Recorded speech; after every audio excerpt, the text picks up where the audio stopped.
How to install and use WhatsApp on your laptop or PC.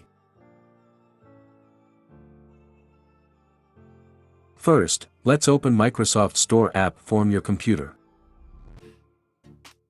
In the address bar, type WhatsApp. Click on this WhatsApp app.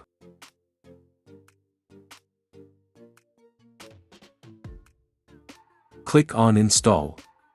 This will start to download and install the app to the computer. Click to open.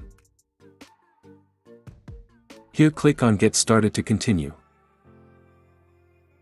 Here, you'll see a QR code that you need to scan with your phone to log in.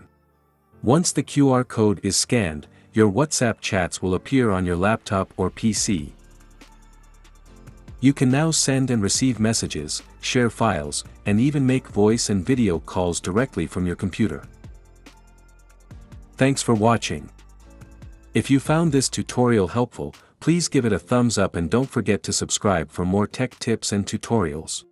Leave a comment below if you have any questions or need further assistance. See you next time.